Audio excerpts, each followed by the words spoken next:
जहां पूरे देश में एक साथ तमाम लोग स्वतंत्रता दिवस धूमधाम से मनाएंगे।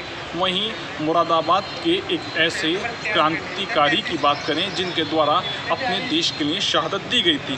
25 अप्रैल 1858 में नवाब मज्जू खां को हाथी के पैर से बनवाकर अंग्रेज़ों के द्वारा पूरे शहर में घुमाया गया था, जिसमें नवाब मज्जू खां की मौत हो गई थी।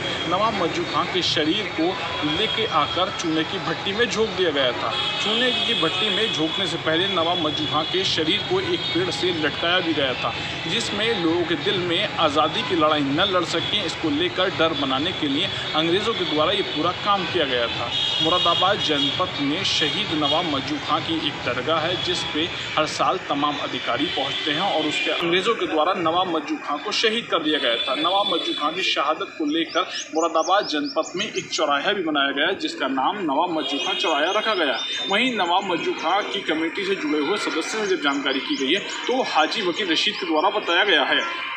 देखिए, शहीद वतन नवाब मज्जू खां मुरादाबाद के, मैं तो उनको आखिरी नवाब कहता हूं, क्योंकि उसके बाद जो मुरादाबाद के नवाब बने वो नवाब रामपुर थे और वो अंग्रेज़ों के पिट्ठू थे। लेकिन शहीद वतन नवाब मज्जू खां मुरादाबाद के इतिहास के ऐसी बुलंद शख्सियत है कि जिसने पूरे उत्तर भारत के अंदर, जब अंग्रेज़ों का कब्जा पूरे उत्तर भारत में कायम हो गया, तो सिर्फ मुरादाबाद एक ऐसी जगह थी जो सबसे आखिरी में अंग्रेज फतेह कर पाए। मुरादाबाद का किला आखिरी किला था।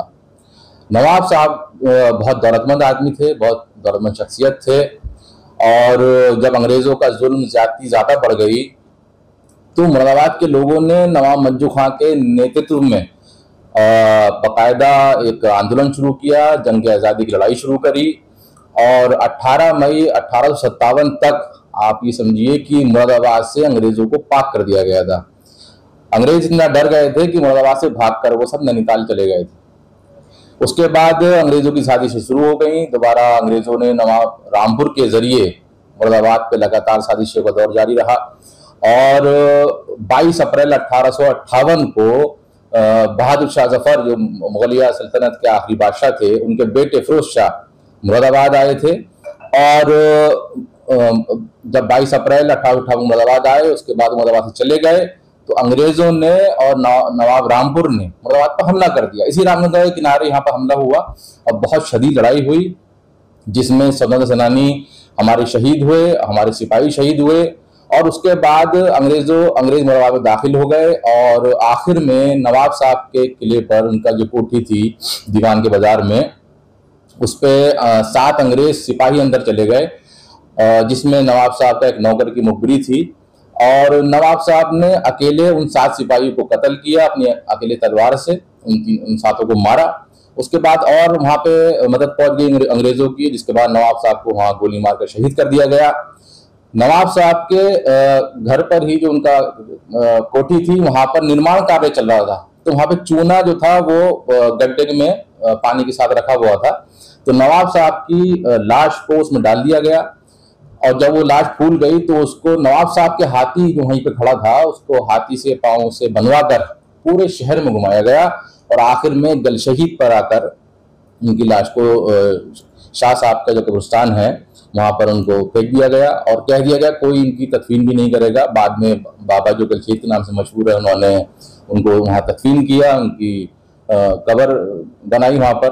और नवाब साहब के साथ जितने भी बाकी लोग थे 1857 की लड़ाई में, तो जब बहादुर शाह जफर के बेटे यहाँ पर आए थे, तो उन्होंने, उसमें हिंदू भी थे और मुसलमान भी थे, उन सब ने बहादुर शाह जफर के बेटे फिरोज शाह के हाथ पर कसम खाई थी, कुरान और गीता हाथ में लेके कसम खाई थी। तो उनकी पूरी सूची, जिन लोगों ने कसम खाई थी अंग्रेजों के खिलाफ लड़ने की, वो जब यहाँ पर अंग्रेजों का कब्जा हो गया तो वो सूची अंग्रेजों के हाथ लग गई।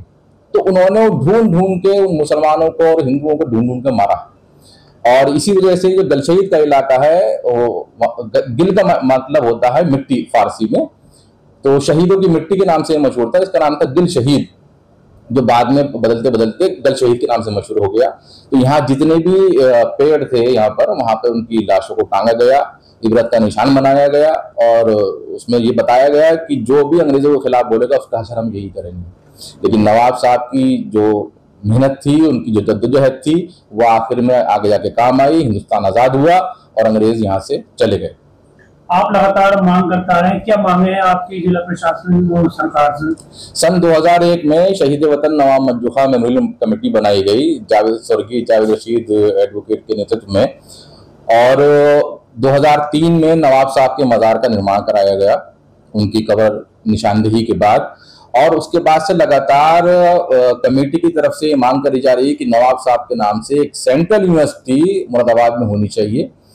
और उसमें एक मांग और भी है कि यहाँ पे एक सदस्य सेनानी और वह हैं बहुत बड़े सूफी अंबर प्रसाद, तो वो बहुत बड़े पत्रकार थे, उनके नाम से या तो जर्नलिज्म के नाम पर एक कोई कॉलेज होना चाहिए कोई मेडिकल कॉलेज होना चाहिए।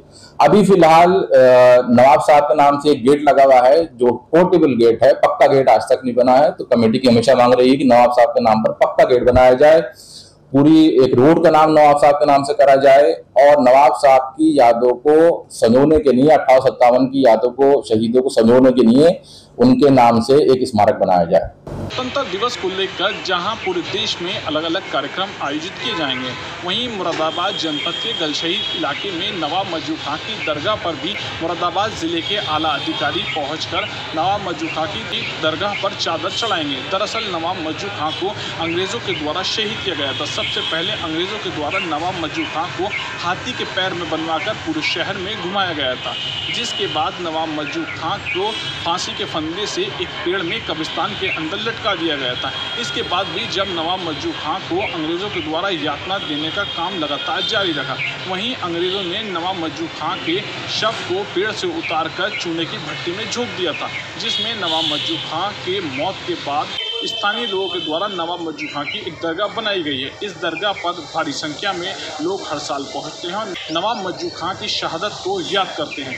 नवाब मज्जू खां के साथ जुल्म इंतहा की हदें मुरादाबाद में अंग्रेजों के द्वारा पार की गई थी। शारिक सिद्दीकी, TV9 मुरादाबाद।